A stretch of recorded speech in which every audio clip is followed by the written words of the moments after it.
Para a maioria de nós, a gripe é uma doença à toa, que passa sozinha e sem maiores consequências depois de alguns dias. Nada mais enganoso. Por trás desta aparência benigna está uma doença infecciosa potencialmente letal, que todos os anos acomete milhões de pessoas no mundo inteiro, causando milhares de mortes e grandes prejuízos socioeconômicos, em virtude dos custos com hospitalizações, consultas, aquisição de medicamentos, perda de produtividade e ausência no trabalho e na escola. A gripe é causada pelo mixovírus influenza, um agente infeccioso altamente variável que está em permanente mutação. O resultado mais comum dessa mutação constante é o surgimento frequente de novas variantes virais, ligeiramente diferentes das que circulavam no ano anterior, causando a influenza sazonal nos anos epidêmicos e interepidêmicos, sobretudo no inverno. Em consequência, segundo dados da Organização Mundial da Saúde, de 10 a 20% da população mundial acaba tendo pelo menos uma gripe anualmente. Nos Estados Unidos, por exemplo, a gripe causou cerca de 900 mil hospitalizações e mais de 80 mil mortes em todas as faixas etárias e níveis socioeconômicos apenas na temporada 2018-2019. No Brasil, em 2018, a influenza provocou mais de 10 mil hospitalizações e cerca de 2 mil mortes. De acordo com a OMS, em termos globais, o número anual de mortes por doenças respiratórias associadas à influenza pode chegar a 650 mil. É por isso que a influenza nada tem de benigna. Somando todas as mortes que causam apenas uma década, é fácil concluir que a gripe sazonal pode matar mais do que a maioria das pandemias conhecidas. Bem mais raras que as epidemias sazonais, as pandemias ocorrem quando o vírus influenza sofre uma mutação maior, chamada de shift em inglês, ou quando um tipo viral de origem aviária passa a circular em humanos, causando uma doença grave diferente da gripe comum.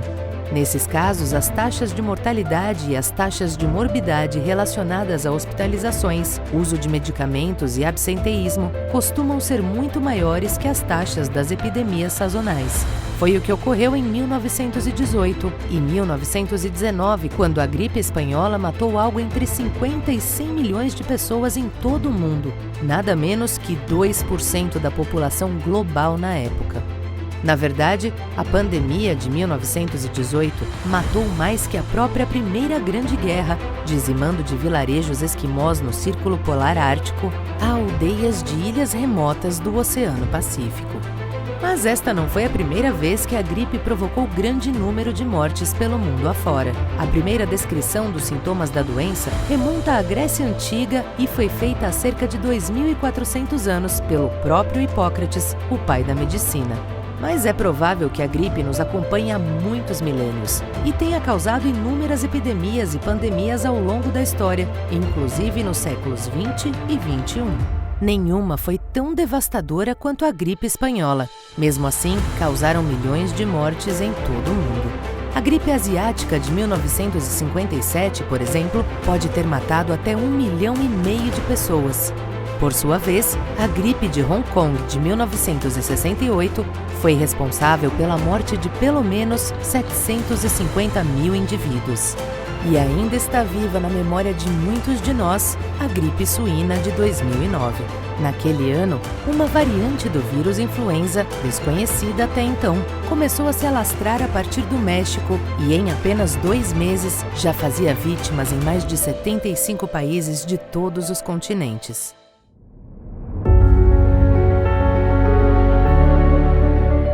Como se vê, a guerra da humanidade contra a influenza ainda está em curso e poderia fazer muito mais vítimas se não tivéssemos inventado a vacina contra a influenza.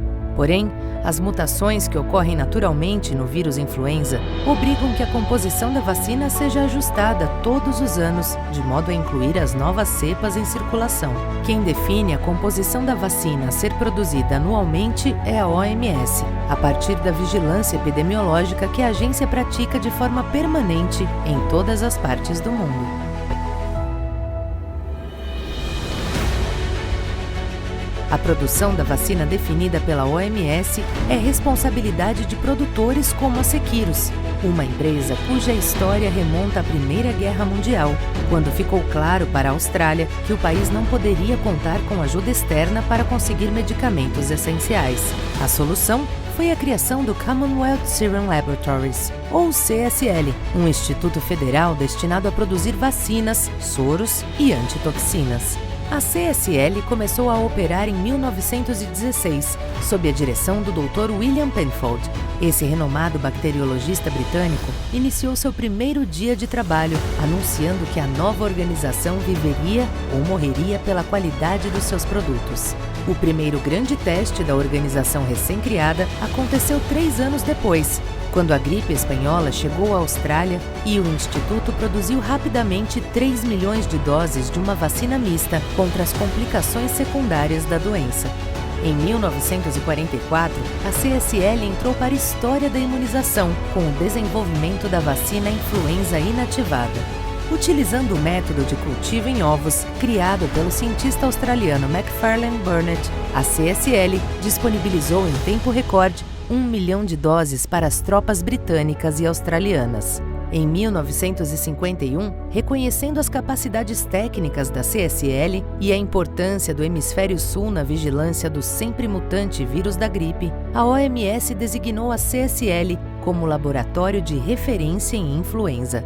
Poucos anos depois, a CSL fez jus ao título que recebeu da OMS, produzindo 1.600.000 doses de vacina para os australianos durante a pandemia de gripe asiática de 1957. E confirmou o título mais uma vez durante a pandemia da gripe de Hong Kong de 1968 e 1969, quando produziu 5 milhões de doses de vacina e investiu pesado na sua vacina contra a influenza sazonal. Outro passo decisivo da CSL foi dado em 1973, ano em que a organização começou a adaptar cepas de influenza para que crescessem melhor no interior dos ovos. Desde então, as sementes manufaturadas são disponibilizadas a cada temporada para a OMS, que as compartilha com os demais produtores da vacina em todo o mundo. A CSL foi privatizada em 1990 e se tornou, 2 anos depois, um centro de colaboração em influenza da OMS, fortalecendo seu papel na rede global de estudos e combate à doença. 1994 entrou para a história da CSL como o ano em que a companhia estreou na Bolsa de Valores australiana e adquiriu a JRH Biosciences, uma empresa especializada em cultura celular. A CSL entrou no mercado de influenza do Hemisfério Norte em 2002, dando suporte à Berna Biotech na vacinação em massa contra a influenza. Com esse passo, viabilizou também o lançamento da sua própria marca de vacinas no Reino Unido e nos Estados Unidos, poucos anos depois. Como produtor mundial, em 2009, a CSL respondeu rapidamente à pandemia H1N1, com o fornecimento de vacinas para os Estados Unidos, o Canadá e a Alemanha, e a doação de estoques para a OMS.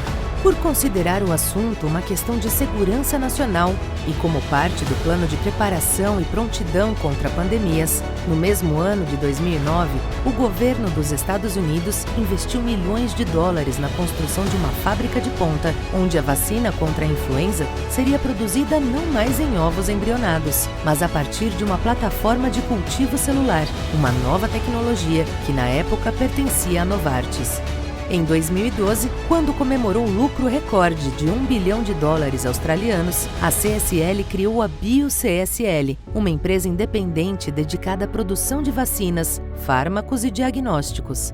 Em 2015, a CSL adquiriu da Novartis os direitos da plataforma de cultivo celular para a produção da vacina contra a influenza e colocou a patente sob o controle da BioCSL. Esta transação histórica deu origem à Seqirus, uma empresa que, apesar de recém-nascida, já conta com 100 anos de know-how e chega ao mundo como o segundo maior fabricante mundial de vacinas contra a influenza. Em 2016, a CSL celebrou seu centenário como líder mundial em bioterapêuticos.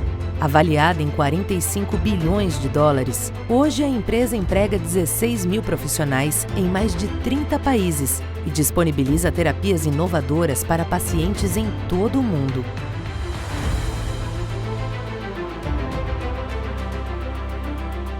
A Seqirus se orgulha de ter a invenção da vacina da gripe em seu currículo, mas sabe que a vacina cultivada em ovos embrionados, embora continue salvando vidas, tem sua efetividade impactada por 2 tipos de incompatibilidade antigênica, ou mismatch em inglês. Ambos resultam da própria natureza mutante do vírus influenza. O primeiro tipo de mismatch é a variação antigênica menor, ou drift. Ocorre em virtude das mutações que o vírus em circulação pode sofrer entre o momento em que é selecionado pela OMS e o momento em que a vacina é disponibilizada. O segundo tipo de mismatch é consequência do fenômeno de adaptação ao ovo e ocorre por causa das mutações que o vírus pode sofrer ao longo do próprio processo de fabricação da vacina em ovos embrionados. O ácido ciálico, que está presente em todas as células e varia de espécie animal para espécie animal, é o receptor usado pelo vírus influenza para aderir e entrar na célula-alvo onde irá se reproduzir. O vírus influenza se adapta para crescer de modo mais eficiente no embrião de galinha, graças a uma seleção de cepas mutantes mais adaptadas para aderir ao receptor das células de aves, que é diferente do receptor dos mamíferos. Esta seleção pode fazer com que os vírus que compõem a vacina sejam diferentes dos que estão em circulação na temporada de gripe e, assim, reduzir a efetividade da vacina. Nas últimas 10 temporadas de influenza nos Estados Unidos, por exemplo, houve incompatibilidade antigênica em 7 delas. A resposta da Seqirus a essa questão é a vacina produzida a partir da plataforma de cultura em células, uma tecnologia que evita o mismatch pela adaptação ao ovo. É com esse background que a Seqirus desembarca agora em solo brasileiro, orgulhosa da sua história e da tecnologia que seus profissionais desenvolveram nos últimos 100 anos. E por jamais esquecer que todo e qualquer avanço é sempre realizado por pessoas, a Seqirus faz questão de homenagear todos os especialistas que estiveram na linha de frente da imunização no Brasil, proporcionando contribuições inestimáveis para a nossa saúde pública. Especialistas como Vital Brasil, imunologista fundador do Instituto Butantan; Oswaldo Cruz, sanitarista, pioneiro no estudo das moléstias tropicais e da medicina experimental no Brasil; Ciro de Quadros, epidemiologista reconhecido pelo trabalho na erradicação da poliomielite em nível global; Khalil Farhad, pai da infectologia pediátrica no Brasil; Vicente Amato Neto, infectologista de contribuições decisivas para a medicina tropical; Reinaldo Menezes, pediatra idealizador de campanhas de aleitamento materno e de vacinação, que contribuíram decisivamente para a queda da mortalidade infantil no país; Luiz Jacinto da Silva, renomado epidemiologista e vacinólogo. Graças às contribuições destes e de outros profissionais notáveis, hoje a sociedade brasileira está mais bem preparada do que nunca para enfrentar tanto a influenza sazonal quanto eventuais pandemias. O Brasil tem um dos melhores programas de imunização do mundo e conta com empresas e sociedades médicas comprometidas com a imunização em todas as faixas etárias, tais como a Sociedade Brasileira de Imunizações, a Sociedade Brasileira de Infectologia, a Sociedade Brasileira de Pediatria, a Sociedade Brasileira de Geriatria e outras. Conta também com a excepcional atuação do Ministério da Saúde e, mais particularmente, do PNI, que desenvolvem de forma incansável um trabalho essencial para a consecução e a manutenção de altas taxas de cobertura vacinal e se destacam também pela frequente ampliação do calendário do Programa Nacional de Imunização, fundamental para a universalização da saúde em nosso país. O Brasil conta ainda com instituições de prestígio global como o Instituto Biomanguinhos e o Instituto Butantan, cuja ação é fundamental para garantir em um país continental a sustentabilidade do PMI, que tem como base a integralidade, equidade e universalidade das políticas públicas. E nunca é demais lembrar que desde 2015, o Instituto Butantan nos tornou autossuficientes na produção da vacina utilizada anualmente para grupos de risco na campanha nacional de vacinação contra a influenza sazonal.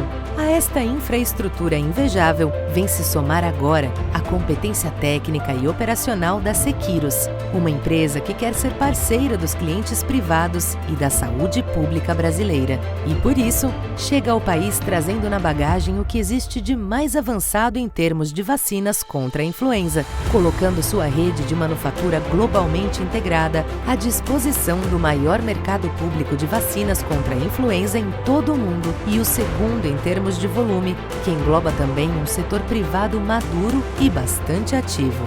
Porém, mais do que seu know-how centenário, a Seqirus chega ao Brasil com o vigor de uma empresa que nasceu há poucos anos, mas mantém em seu DNA a mesma disposição com que a CSL foi fundada em 1916, viver ou morrer pela qualidade de seus produtos.